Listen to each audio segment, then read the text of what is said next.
श्याम। हरि ओम तत्सत्। श्रीमते रामचंद्राय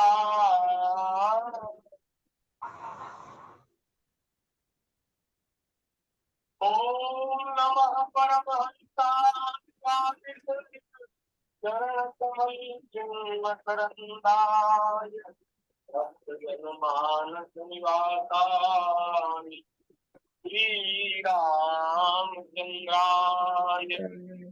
कृष्णाय वासुदेवाय हरे परमात्मने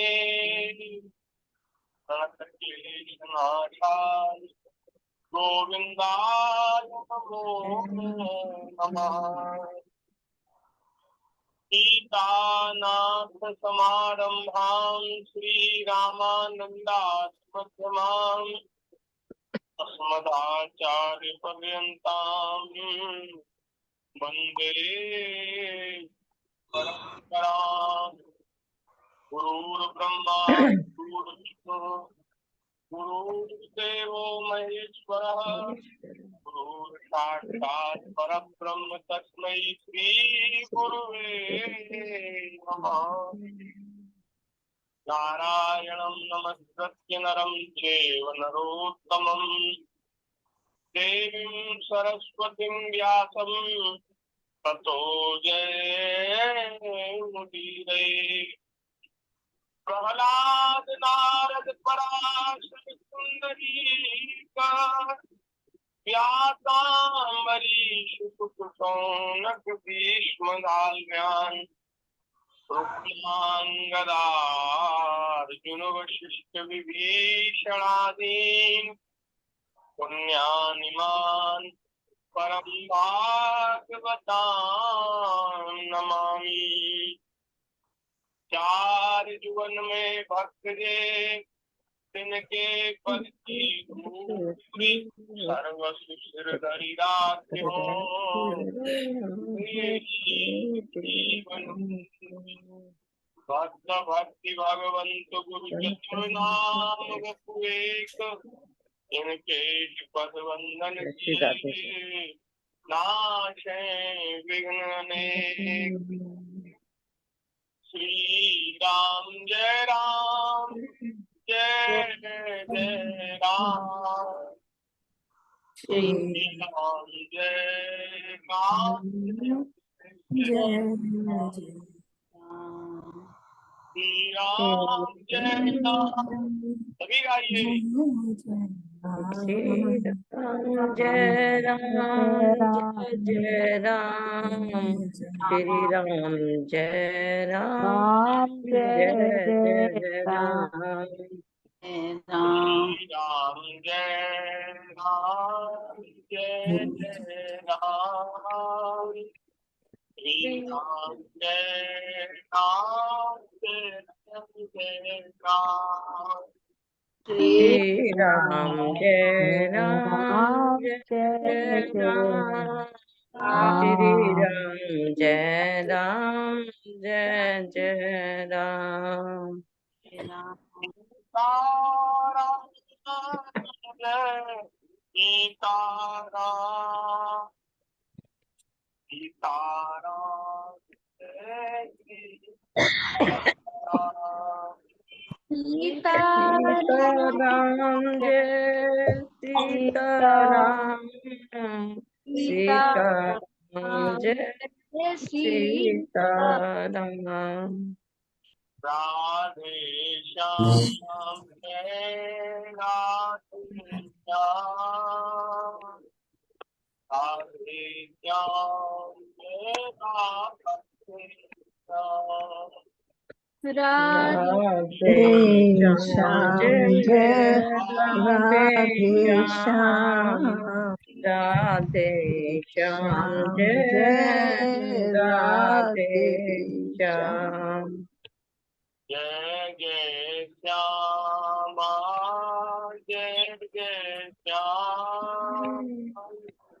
जय जय श्री राम। जय जय जय जय श्यामा, श्यामा, जय जय जय जय श्याम, राम, जय जय जय जय श्री श्री वृंदावन वृंदावन धाम। जय जय श्यामा, जय जय श्याम, जय जय श्री गजमंडल धाम।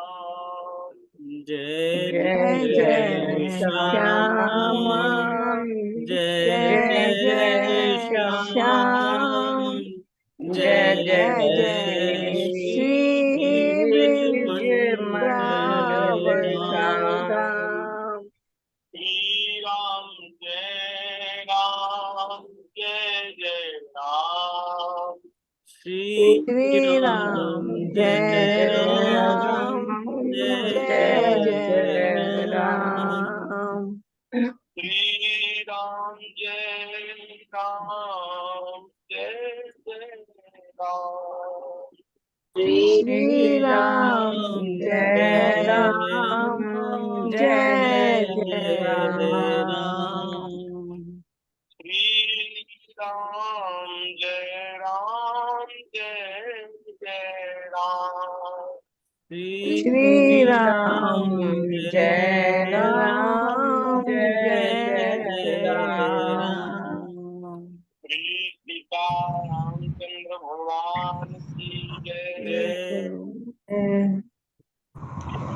श्री वृंदावन बिहारी हरि लाल लाल की की जय, जय, श्री राधा वल्लभ लाल की जय जय, श्री कांके बिहारी लाल हरि की लाल की जय, जय, श्री 84 कोस ब्रजमंडल धाम की जय, श्री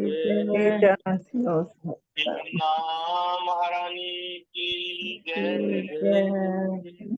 श्री गिरिराज महाराज की राज की जय, जय, श्रीमद् भागवत महापुराण की कुरान की जय, जय, श्री सुखदेव जी महाराज महाराज की की जय, भगवान श्री वेद व्यास जी महाराज की महाराज जय, की जय, श्री परीक्षित जी महाराज महाराज की की जय, जय, श्री सदगुरुदेव भगवान की जय, भगवान की जय, सब संत हरि भक्तन की जय, जय जगत जननी पूज्या गौ माता की माता जय, की जय, जय जय श्री श्री राधे श्याम, जय जय श्री श्री सीताराम, राम राम हर हरे हर महादेव। महादेव की जय। नारायण नारायण नारायण नारायण, हरि शरणम भक्तवांछा कल्पतरु, भक्तवत्सल शरणागत वत्सल दीनबंधु दया सिंधु, असंख्येय कल्याण गुणगण निलय अकारण करुणा वरुणालय, सच्चिदानंद घन मूर्ति आनंद कंद भगवान श्री वृंदावन बिहारी बिहारी जी की हम सब लोगों के ऊपर अतिशय कृपा करुणा है, जिसके फलस्वरूप हम सबको श्रीमद् भागवत जी की मंगलमयी रसमयी विस्तृत चर्चा श्रवण करने का सौभाग्य प्राप्त हो रहा है। श्रवण मनन चिंतन ये जो लाभ है हम सबको मिल रहा है। तो इस प्रकार से सत्संग करते हुए और अपने अपने घरों से दूरभाष का विज्ञान का सदुपयोग करते हुए हम सब लोग सत्संग कर रहे हैं। तो महाराज सत्संग करते करते आज 5वें स्कंद में 26वें अध्याय की चर्चा हम लोगों को श्रवण करनी है। और ये जो अध्याय है ये 5वें स्कंद का अंतिम अध्याय है। इसके बाद आगे 6वां स्कंद है।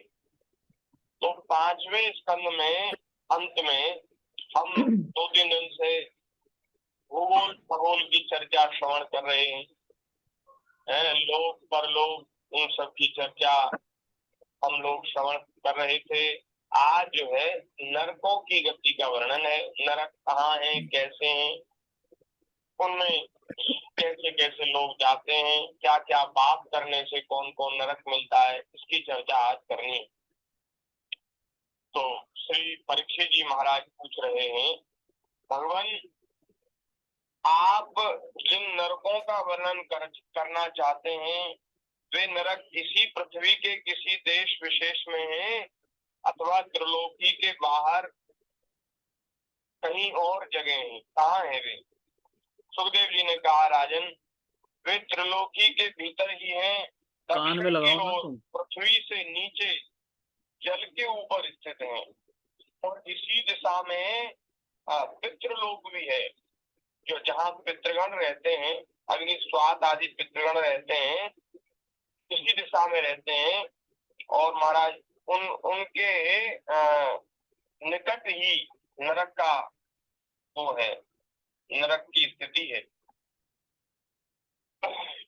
उस नरक लोक में सूर्य के पुत्र पितराज भगवान यम अपने सेवकों के सहित रहते हैं तथा भगवान की आज्ञा का उल्लंघन न करते हुए अपने दूतों द्वारा वहां लाए हुए मृत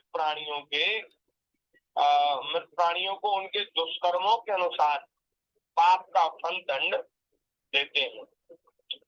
परीक्षित, कोई कोई लोग नरकों की संख्या 21 बताते हैं और कहीं कहीं नरकों की संख्या 28 कही गई है। भागवत जी में 28 प्रकार के नरक सुखदेव जी ने गिनाए हैं। तो उनके नाम ये हैं, क्या है? बोले महाराज, तामिश्र है, अंध तामिश्र है, रौरव, महारौरव, कुंभिपाक, काल शूद्र, असिपत्र वन, सूकर मुख, अन्नकूप, कृमि भोजन, संदंत, तप्त सूर्मी, ब्रज कंटक, तालमली, वैतरणी, पुयोद, प्राणरोध, विशसन, लाला वक्ष, सार, मेयादन, अवीची और अयपान। इनके सिवा क्षार, कर्दम, रक्षोगण भोजन, शूल क्रोध, दंड शोक, अवट निरोधन, पर्यावर्तन और सूची मुक्त, ये कुल मिलाकर के 28 नरक श्री सुखदेव जी ने बताए हैं। और इन्हीं नरकों में तरह तरह की यातनाओं को भोगा जाता है। अब सुखदेव जी महाराज कह रहे हैं कि भैया, जो पुरुष दूसरों के धन, संतान अथवा स्त्रियों का हरण करता है उसे अत्यंत भयानक यमदूत काल पास में बांधकर बलात् तामिश्र नरक में गिरा देते हैं। तामिश्र का मतलब होता है जहाँ अंधेरा ही अंधेरा हो, तो अंधकार में नरक में उसको गिरा दिया जाता है और वहां उसको अन्न जल नहीं मिलता है। अन्न जल नहीं दिया जाता, डंडे वहां लगाए जाते हैं। एक तो महाराज अंधेरा है और फिर चारों तरफ से डंडे बरसते हैं। डंडे तो बढ़ते हैं लेकिन ये मालूम नहीं चलता कि कौन देने वाला है, क्योंकि अंधेरा है। इतना घोर अंधकार है कि अपने हाथ को अपना ही हाथ नहीं सूझता है, आंख से अपना हाथ नहीं देख सकते, इतना अंधकार। तो वहां हमारा डंडे लगाए जाते हैं, भय दिखलाया जाता है। सिंह व्याघ्र की आवाज में महाराज वहां भय दिखाया जाता है। ऐसा लगता है कि कोई सिंह हमारे पास आकर दहाड़ रहा है। अंधेरे में दिखाई पड़ता नहीं, तो उस स्थिति में आप सोचो कितना भय होता होगा, कितना कष्ट होता होगा। अनेक प्रकार के उपायों से वहां पीड़ित किया जाता है। किनको? बोले कौन लोग हैं जो नरक में जाते हैं? बोले जो दूसरे का धन, संतान और स्त्री का हरण करते हैं। बहुत से लोग छोटे छोटे बच्चों का अपहरण कर लेते हैं ना, तो वो संतान का हरण है। तो महाराज ये जो अपहरण करने वाले और धन का भी हरण करने वाले, क्योंकि धन भी प्राय मनुष्यों को प्राणों के समान प्यारा होता है। तो जो लोग छल पूर्वक, बेईमानी पूर्वक किसी का धन हरण करते हैं उनको भी इसी नरक में गिराया जाता है। इसी प्रकार जो पुरुष किसी दूसरे को धोखा देकर उसकी स्त्री को भोगता है वह अंध कामिष्ठ नरक में पड़ता है। वहां की यातनाओं में पड़कर वह जड़ से कटे हुए वृक्ष के समान वेदना के मारे सारी सुध बुध खो बैठता है और उसे कुछ भी नहीं दिखाई पड़ता, सूझ पड़ता। इसी से इस नरक को अंध कामेश्वर कहते हैं। जो पुरुष इस लोक में यह शरीर ही मैं हूँ और ये स्त्री धनादि मेरे हैं ऐसी बुद्धि से दूसरे प्राणियों से द्रोह करता है, शरीर को अपना आत्मा मानता है और ये मेरे पुत्र हैं, ये मेरी स्त्री है, और ऐसा वह मोह करके और दूसरे प्राणियों से द्रोह करता है। क्यों द्रोह करता है? क्योंकि अपने बालक बच्चों को सुख सुविधा प्रदान करना चाहता है। मेरे जो सगे संबंधी, मेरे स्त्री पुत्र वे सुख पूर्वक रहे। अरे भाई, तुम अपने सगे संबंधियों को सुख देने के लिए दूसरे प्राणियों को दुख दे रहे हो, ये तो बहुत भारी पाप कर्म है। जबकि सारी सृष्टि भगवान का ही स्वरूप है और हम में, आप में, किसी भी मनुष्य में, किसी भी पशु पक्षी प्राणी में भी हमारे से अलग कोई भेद नहीं है। जो आत्मा मेरे भीतर है वही आप सबके भीतर है, वही सभी प्राणियों में है। और ये पंच तत्व से ही सब प्राणियों का शरीर बना है। तो शरीर भी एक जैसा, आत्मा भी एक जैसी, तो भेद कहाँ है? भेद केवल हमारी बुद्धि में। हमने अपने स्त्री पुत्र को अपना मान लिया, दूसरे लोगों को पराया मान लिया। अब अपना पराया करते हैं, दूसरों को दुख देते हैं, अपनों को सुखी करना चाहते हैं। इसका परिणाम क्या होगा? बोले इसका परिणाम ये होगा कि घोर नरकों में गिराया जाएगा। जी। जो अपने शरीर से और शरीर के सगे संबंधियों से मोह करते हैं, दूसरे प्राणियों से द्रोह करते हैं। नहीं तो विचार ऐसा होना चाहिए कि जिनको हम अपना मानते हैं उनको सुखी करने के लिए यदि किसी दूसरे प्राणी को दुख देना पड़ा तो भैया ऐसा सुख किसी काम का नहीं। अब ऐसा विचार मन में आवे कि भाई ये भी तो किसी के बेटा बेटी है, ये भी तो किसी के संतान है, ये भी तो मनुष्य है, भगवान का ही स्वरूप है।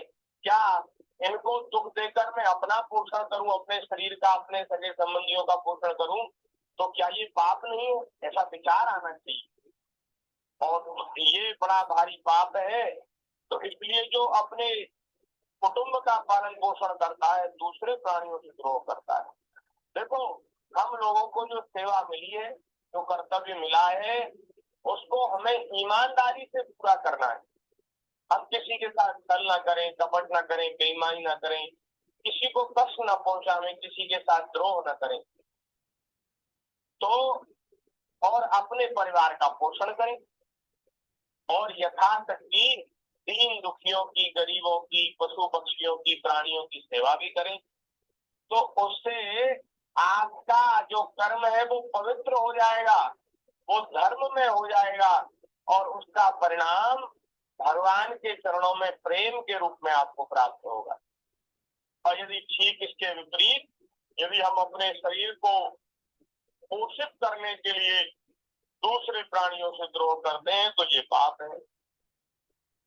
जब वह प्राणी अपना शरीर छोड़ता है तो अपने पाप के कारण स्वयं ही रौरव नरक में गिरता है, रौरव नरक में गिरता है। इस लोक में उसने जिन जीवों को जिस प्रकार कष्ट पहुंचाया होता है, परलोक में यम यातना का समय आने पर वे जीव रुरु रुरु नाम के जंतु के रूप में महाराज उसे उसी प्रकार कष्ट पहुंचाते, उसकी कोमल त्वचा को काटते हैं वे रुरु नाम के कीड़े। इसलिए इस नरक को रौरव नरक कहा जाता है। अब ये जो रुरु है ना, बोले ये सर्प से भी अधिक क्रोध करने वाला, क्रूर स्वभाव वाला एक जीव होता है जो जिसके दांत बड़े पहने होते हैं और महाराज वहां ये मनुष्य को काटता है, ऐसा ही महारौरव नरक है। इसमें वह व्यक्ति जाता है जो और किसी की परवाह न करके केवल अपने ही शरीर का पालन पोषण करता है। देखो ये भी महाराज पाप है। हमें किसी दूसरे की चिंता ही नहीं, हमें न धर्म की चिंता है, न साधु ब्राह्मण की चिंता, न गाय की चिंता, किसी दूसरे जो पशु पक्षी प्राणी जो बेचारे दुखी हैं, कष्ट में हैं, गरीब दीन दुखी, उनकी हमें बिल्कुल चिंता नहीं, और केवल अपने ही शौक मौज में शरीर के पोषण में लगे, ये भी पाप है।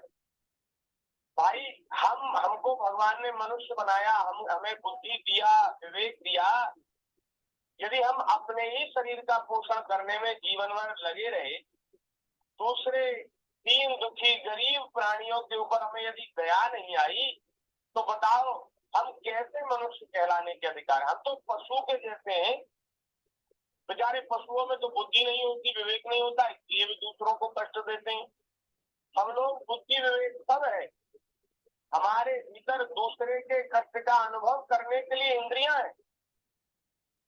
हम लोग समझते हैं दूसरे के दुख को, लेकिन फिर भी हम लोगों को दया नहीं आती और हम दूसरे के दुख को दूर करने में सहायक नहीं होते, दूसरे को सुखी करने की चेष्टा नहीं करते, तो ये पाप है, यह धर्म है। तो इसलिए महाराज जो केवल अपने ही शरीर का पोषण करता रहता है वह तो मखार और नरक में जाता है, और वहां कच्चा मांस खाने वाले रुरु नाम के जो जीव हैं वो उसके मांस को खाते हैं। जो क्रूर मनुष्य इस लोक में अपना पेट पालने के लिए पशु और पक्षियों को रांधता है, पशु पक्षियों को मारता है और उनको पकाता है, उस हृदयहीन राक्षसों से भी गए भी, ध्यान दीजिए, उस हृदयहीन उसके भीतर हृदय ही नहीं। भाई दूसरे प्राणी को मारकर जो अपना पेट भरना चाहता है, एक क्षण भर का जीव का स्वाद, उसको जीव को इंद्रिय को संतुष्ट करने के लिए दूसरे जीवित प्राणी को मारता है। हमने तो ऐसा सुना है कि ये जो मांस खाने वाले लोग हैं तुरंत किसी प्राणी को मारते हैं, काटते हैं, तब उसका मांस पकाया जाता है। जो मर जाते हैं पशु पक्षी, उनका मांस तो सड़ जाता है, वो उनका मांस ये जो खाने वाले लोग हैं वो काम में नहीं लेते। ये जीवित पशु को मारते काटते हैं, और कहीं कहीं तो महाराज ऐसा है कि जीवित जीव जंतुओं को ही रांध देते हैं, अग्नि पे चढ़ा देते। बताओ कैसे मनुष्य है, क्या वे मनुष्य भी कहलाने के योग्य? अरे वे तो पशुओं से भी कह देते हैं, उनके भीतर तो हृदय ही नहीं, हृदयहीन है, राक्षसों से भी गए बीते, क्या कह रहे, पशु नहीं राक्षसों से भी गए बीते जो पुरुष हैं उनको यमदूत कुंभी पाक नरक में ले जाकर खोलते हुए तेल में रांधते हैं। जैसे उन्होंने यहाँ पशु पक्षियों को जीवों को तेल में पकाया रांधा, ऐसे ही उनको महाराज जीवित को वहां नरक में ले जाकर बड़े बड़े कढ़ाइयों में, बड़े बड़े तेल के कढ़ाइयों में उनको मारा रांधा जाता है। जैसे हम लोग अपने रसोई में वो मंगोड़े बनाते हैं ना, पकौड़ा बनाते हैं, ऐसे महाराज वहां इनको तला जाता है। और महाराज मृत्यु और नहीं होती, वहां जो जलने का पकने का कष्ट तो होता है। अब किसी के शरीर पर एक गर्म तेल की छींट पड़ जाए तो कितना महाराज दुख होता है, गर्म तेल किसी के हाथ पे पैर पे फैल जाए तो कितना कष्ट होता है। सोचिए, अनुमान कीजिए कि वहां महाराज जब जीवित किसी मनुष्य को वहां कढ़ाई में छोड़ दिया जाता होगा तेल के में, उसको कितना दुख होता होगा। अरे ये होता उसी को है जिसने मांस खाया है, क्योंकि मांस खाने वाले भले ही अपने हाथ से भले ही पशु को न मारे, लेकिन उनके कारण जीव हत्या तो होती ही है। अगर मांस खाने वाले मांस खाना छोड़ दे तो फिर जीवों की हत्या क्यों होगी? इनके जीव के स्वाद के लिए ही तो उनको मारा जाता है। तो ऐसे लोगों को वहां रांधा जाता है, पकाया जाता है, और मृत्यु भी वहां होती नहीं, क्योंकि वहां पहले ही मर चुके हैं। पहले जो मर चुका है वो दोबारा क्या मरेगा। वहां तो यातना देह प्राप्त होता है, उससे कष्ट तो होता है, दुख का अनुभव तो होता है, लेकिन वहां प्राण नहीं छूटते। और आगे सुखदेव जी कह रहे हैं, जो मनुष्य इस लोक में माता पिता ब्राह्मण और वेद से विरोध करता है, ये बात हम लोगों के काम की है। आजकल ये पाप आजकल बड़ी भारी मात्रा में हो रहा है। लोग अपने माता पिता से विरोध करते हैं और साधु ब्राह्मण के विरोधी हो गए। अब ब्राह्मणों के विरोधी आपको लोग खूब मिल जाएंगे, जो ब्राह्मणों को देखते ही चिढ़ जाते हैं, ऐसे लोग भी हैं। और महाराज वेद शास्त्रों की खुलेआम निंदा हो रही है, सरेआम निंदा हो रही है।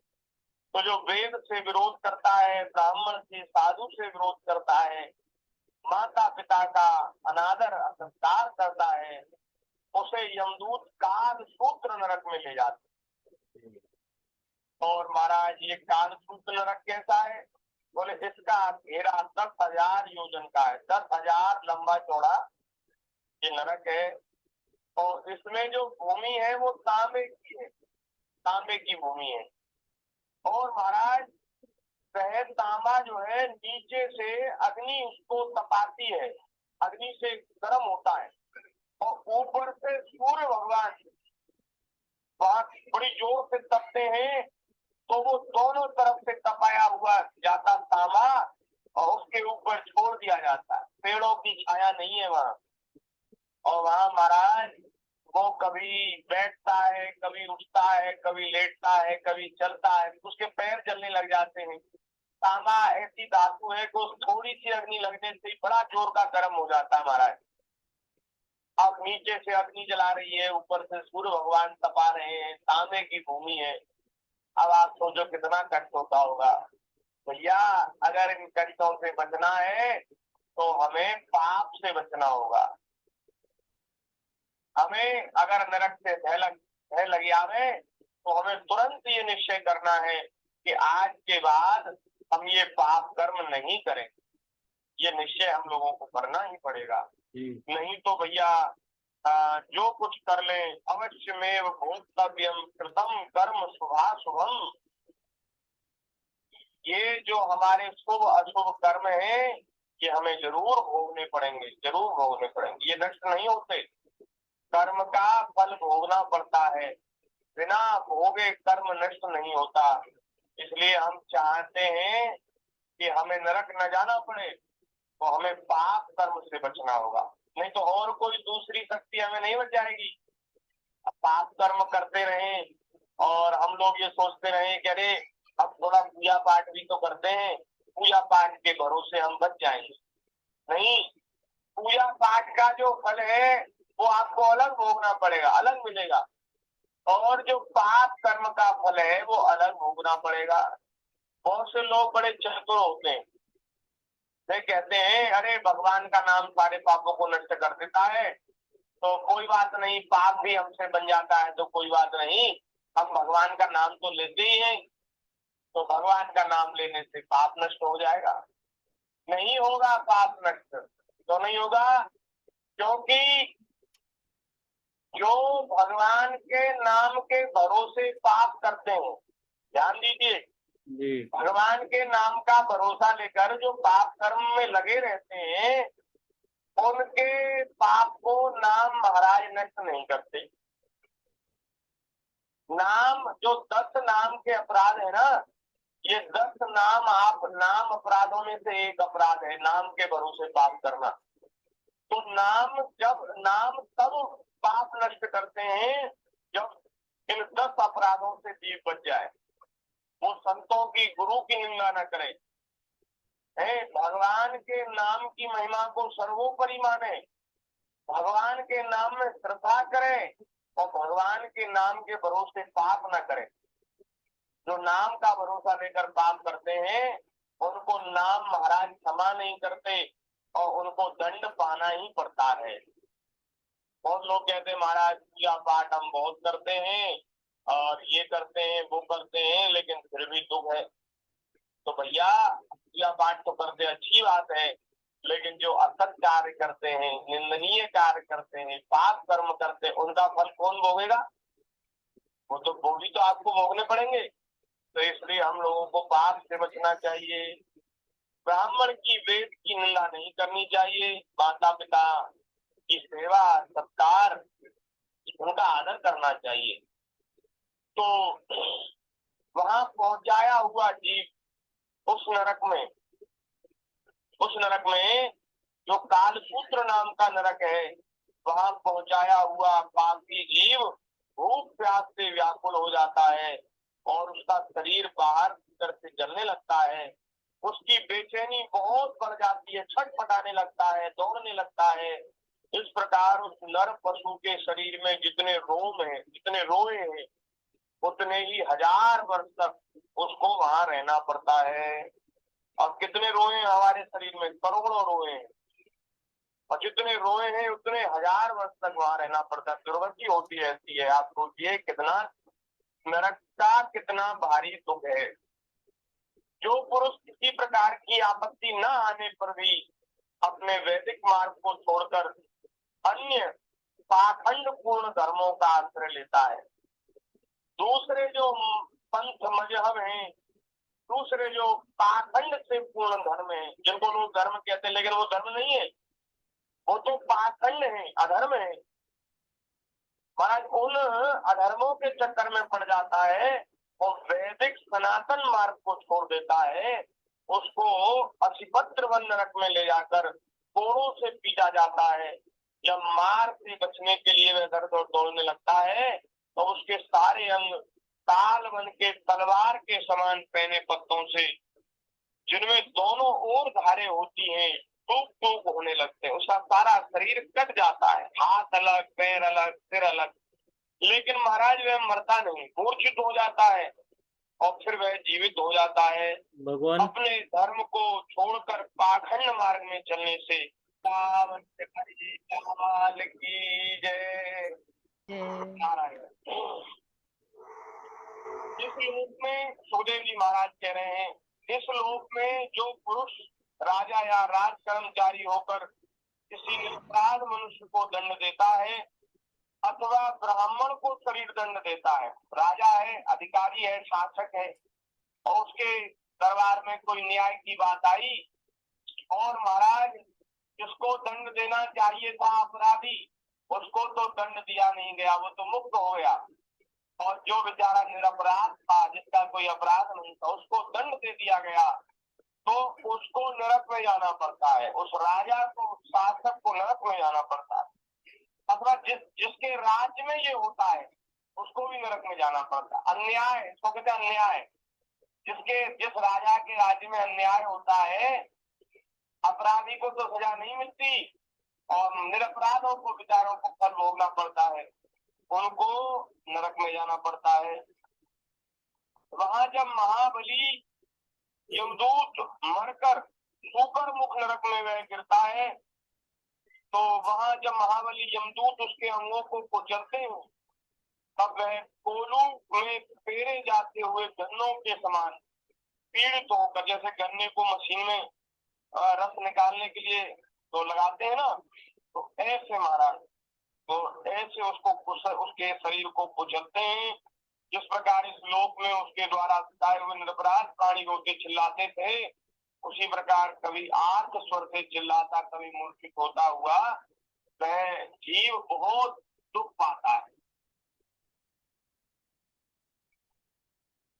अब आगे कह रहे हैं कि जो पुरुष इस लोक में, देखो, खटमल आदि, मच्छर मक्खी आदि जीवों की हिंसा करता है, मक्खी मच्छर खटमल, इनकी हत्या भी पाप कही गई है। बताओ, ऐसी उदारता, ऐसी दया, ऐसी करुणा की भावना केवल भैया हमारी सनातन संस्कृति में ही है। वे जो, अब जैसे देखो, मक्खी मच्छर जो है वो अपने किसी प्रारब्ध से उस योनि में आए और उनका आहार ही है कि वे रक्त चूसने वाले हैं। मनुष्य का रक्त दूसरे प्राणियों का रक्त पीते हैं तब उनको जीवन मिलता है। अब बेचारे उनको ये बोध नहीं है कि हम ये पाप कर रहे हैं, किसी को कष्ट होता है इससे। लेकिन हम लोग सब मनुष्य हैं और हम लोग दूसरे के कष्ट का अनुभव कर सकते हैं, तो इसलिए वे तो अपने कर्म में लगे हैं, तो हम लोगों को भी अपने कर्म में धर्म में लगे रहना चाहिए और जीव की हिंसा नहीं करनी चाहिए। अब महापुरुष आप किसी ने पूछा, बोले महाराज क्या करें, तो मच्छरों से कटते रहे, मच्छर हमें काटते रहे, खून चुसाते रहे हम? बोले नहीं, मच्छरों से अपनी सुरक्षा करो। कैसे करें कि महाराज ऐसा कुछ तेल आती है, औषधि आती है जिसको शरीर से मलने से मच्छर नहीं बैठते, अथवा मच्छरदानी का उपयोग करो, है अपनी सुरक्षा करो, अथवा खिड़की दरवाजा उसमें जाली वाली लगवाओ जिससे मच्छर अंदर न घुसे। हम अपनी सुरक्षा कर सकते हैं, दूसरे प्राणियों को कष्ट देने का अधिकार हमारा नहीं है। जो उन प्राणियों की हिंसा करता है, उनसे द्रोह करता है, उसको अंधकूप नरक में गिरना पड़ता है।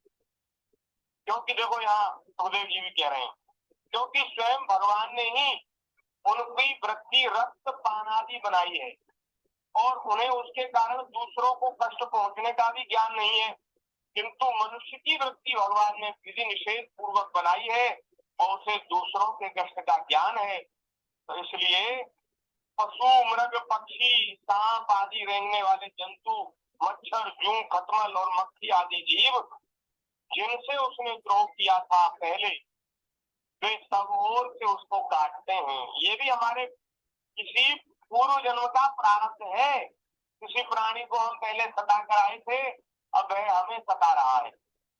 कोई मच्छर हमारे शरीर पर बैठकर हमारा खून चूसेगा, तो इसका मतलब ये है कि हमने भी कभी उसका कोई अहित किया होगा, खून चूसा होगा, तब है हमारा खून चूसता है। प्रभु हमें तो मच्छर ही नहीं लगते, हमें तो नहीं काटते। हाँ, हमारी मैडम को तो बहुत काटते हैं, साथ में लेट बैठी होती। हाँ, इससे उसकी निद्रा और शांति भंग हो जाती है और स्थान न मिलने पर वह बेचैनी के कारण घोर अंधकार में इस प्रकार भटकता रहता है जैसे रोगग्रस्त शरीर में जीव छटपटाया रहता है। ये बात है। जो मनुष्य इस लोक में पंच महायज्ञ किए बिना और जो कुछ मिले उसे बिना किसी दूसरे को दिए स्वयं ही खा लेता है, उसे कौए के समान कहा गया है। वह परलोक में क्रमी भोजन नाम का निकृष्ट नरक में गिरता है। हमारे यहाँ भोजन से पहले पंच महायज्ञ की विधि है। पंच महायज्ञ में सबसे पहले तो अग्नि में कुछ अन्न छोड़ा जाता है, फिर महाराज गाय को खिलाया जाता है और फिर चींटी, चिड़िया आदि को कुछ अंश दिया जाता है और फिर महाराज किसी भूखे को, अतिथि को भोजन कराया जाता है, कुछ दिया जाता है और फिर कुत्ते को रोटी दी जाती। तब महाराज भोजन करने का विधान है। यदि भोजन करने से पहले भी न किया जाए तो दिन भर में ये काम जरूर कर लेना चाहिए और नहीं करता तो दोष लगता है। इसका मूल बात ये है कि हम लोगों को दूसरे की सेवा करने का स्वभाव बनाना चाहिए जी। केवल दिन भर रात भर केवल अपने ही शरीर के पोषण में, अपने ही शरीर के पोषण में लगी, ये नहीं, सभी प्राणियों को उनका भाग, क्योंकि बेचारे सभी प्राणी हमारे ही आश्रित हैं। उनके न नौकरी है, न धंधा है, न व्यापार है। कुत्ता भी ये बात देखता है कि इसकी झूठी रोटी बचेगी तो हमारे पास डालेगा। गौ माता के लिए इसलिए दिया जाता है कि गाय हमारे घर का एक अंग है। जैसे हम लोगों के सब परिवारजन, ऐसे ही गाय हमारे घर का अंग है। तो जैसे हम लोग सबका पोषण करते हैं, गाय का भी पोषण करते हैं। तो गाय को इसलिए, अब गाय को देने से सभी देवताओं को अन्न पहुंच जाता है, क्योंकि गाय के शरीर में सभी देवी देवता निवास करते हैं। तो गाय को भोग लगा दिया तो समझो ठाकुर जी को भोग लगा दिया। तो इसका मतलब ये है, अब देखो सब जगह तो ये बात नहीं। अब तो अब आप कंडा लकड़िया कहाँ ढूंढोगे रोज रोज, क्योंकि अब तो गैस में, अब तो समय परिस्थिति बदल गई। अब तो यही है कि हम लोगों को दूसरे प्राणियों की सेवा करने का स्वभाव बनाना चाहिए। परिस्थिति के अनुसार थोड़ा सा बदलाव होता है, किया जाता है। तो अब ये है कि हमें जब कभी मौका मिले तो दूसरे प्राणियों के ऊपर दया करके उनको सुखी करना चाहिए। उनकी सेवा से अपना वो जी नहीं चुराना चाहिए कि अरे कोई बात नहीं, अब हम तो ये कर देते हैं, वो कर देते हैं, हमें क्या जरूरत है। क्योंकि सभी प्राणी, सभी जीव जंतु हमारे ही आश्रित हैं। अगर हम इनकी सेवा नहीं करेंगे तो कौन करेगा। तो इसलिए ऐसा करना चाहिए। कुत्ते को रोटी देने की बात तो कही गई है, लेकिन कुत्ते को घर में नहीं पालना चाहिए, क्योंकि कुत्ते को पालने में घर में बड़ा दोष है। कुत्ता इतना अपवित्र होता है कि उसको छूलो तो स्नान करना पड़ता है, इतना अपवित्र है। अब लोग आजकल तो महाराज अपने बेटा बेटी की तरह कुत्तों को पालन करते हैं, ये बहुत खराब है। हमने ऐसा सुना है महापुरुषों के मुख से कि जिनके घर में कुत्ता पाला जाता है वहां देवता पूजा स्वीकार नहीं करते, और उनके घर पितर उनका अन्न जल ग्रहण नहीं करते जिनके घर कुत्ता होता है। क्योंकि कुत्ते की एक आदत है, वो जगह जगह सूंघता रहता है, उसको सुगंध लेने का बड़ा रहता है। तो खाने पीने की चीजों पर भी जाता है, सब जगह सुगंध लेता, सब जगह छूता है। तो इसलिए वहां पवित्रता रहती नहीं है, वहां पवित्रता रहती है। इसलिए वहां देवता और पितर भोजन स्वीकार नहीं करते, भोग नहीं लगाते। इसलिए भैया कुत्ता द्वारपाल कहा गया है, घर के भीतर प्रवेश नहीं होना चाहिए। द्वार पर रोटी डाल दो, टुकड़ा डाल दो, जिससे उसकी जीविका चल जाए। बाकी इतनी दया मत करो कि उसको भीतर ले आए और बेड पे सुलाने लग गए, इतनी दया ठीक नहीं है। ये दया भी कभी कभी बंधनकारी बन जाती है। दया करो तो दया करो शास्त्र के मर्यादा के अनुसार, ऐसा ऐसा विचार करना चाहिए। तो इस प्रकार से जो महाराज प्राणियों की वो नहीं करता, सेवा नहीं करता, उसको नरक में गिरना पड़ता है। और वहाँ 1,00,000 योजन लंबा चौड़ा कीड़ों का कुंड है, उसी में उसे कीड़ा बनकर रहना पड़ता है। और जब तक अपने पापों का प्रायश्चित न करने वाले उस पापी के बिना दिए और बिना हवन किए खाने के दोष का अच्छी तरह शोधन नहीं हो जाता, तब तक वह उसी में बड़ा बड़ा कष्ट भोगता है। वहाँ उसको कीड़े नोचते हैं। जो व्यक्ति चोरी करता है, चोरी करना भी बड़ा पाप है। और जो महाराज बरजोरी से अथवा आपत्ति के समय न होने पर भी किसी दूसरे पुरुष के सोने, सोना माने सुवर्ण, सुवर्ण जिसे कहते सोना, और रत्न आदि का धन का हरण करता है, उसे मरने पर महाराज यमदूत संदंस नामक नरक में ले जाते हैं। और वहाँ लोहे के गोलों से उसको दागते हैं। लोहे के बड़े बड़े गोले उसके शरीर में गर्म करके डाले जाते हैं और सनाची से उसकी खाल नोची जाती है। इस लोक में महाराज, इस लोक में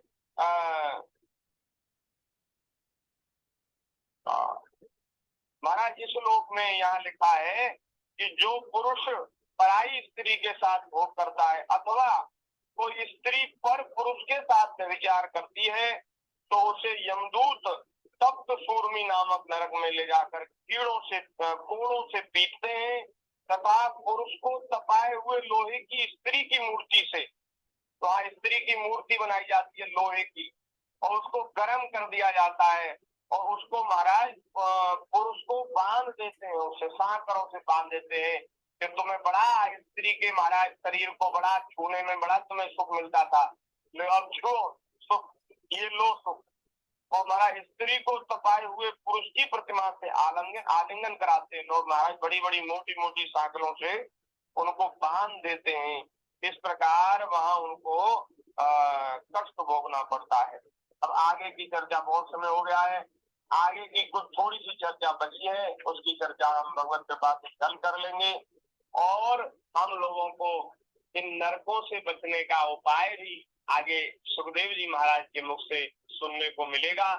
इसलिए हम लोगों को भयभीत नहीं होना है। जाने अनजाने हमसे कुछ न कुछ पाप गलती बन जाती है, क्योंकि हम हैं तो सामान्य पुरुष ही, सामान्य मनुष्य हैं। हम कोई आकाश से तो उतरे नहीं, हम तो न जाने कहाँ कहाँ कैसे कैसे नरक और कहाँ कहाँ क्या क्या भोग करके यहाँ आए। लेकिन आपकी बात ठाकुर जी ने इतना बढ़िया सुंदर मानक बना दिया कि हम लोगों को सत्संग मिल गया। तो अब हमें सावधान हो जाना है। जो पहले जो कर्म बन गए अथवा अब तक जो कर्म करते आ रहे हैं उनको बहुत ज्यादा दुख का मूल मानकर ये सब नरक में ले जाने वाले हैं, ऐसा मानकर उनका त्याग करके भगवान का भजन करना है, भक्ति करनी है, नाम स्मरण करना है और पाप कर्मों से बचकर धर्म के कार्य में, पुण्य के कार्य में हम सब लोगों को लगना है। उससे जो पुराने पाप हैं वे सब क्षमा हो जाते हैं, माफ हो जाते हैं और फिर उनका जो फल है वो नहीं भोगना पड़ता। ऐसी भी बात यहाँ आगे आएगी, तो हम लोगों को बड़ी सावधानी से ये सब चर्चाएं सुननी है। तो इन्हीं शब्दों के साथ आज की चर्चा को विराम कर रहे हैं। आगे भगवत कृपा से यथा समय आगे चर्चा करेंगे। बोलिए श्री वृंदावन बिहारी लाल की जय। सभी अपना माइक खोल लें। हरि शरणम हरि शरणम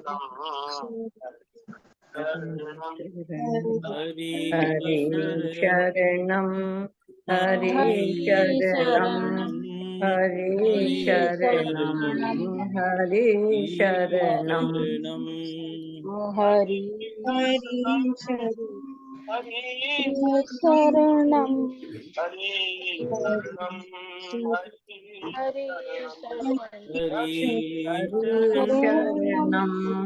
हरि शरणम हरि शरणम हरि शरणम हरि शरणम हरि शरणम हरि शरणम हरि शरणम शरणम हरि शरणम हरि शरणम हरि शरणम लाल की जय। श्री राधे। बोलिए संत श्री राधा कृष्ण दास महाराज की जय। शत नमन प्रभु।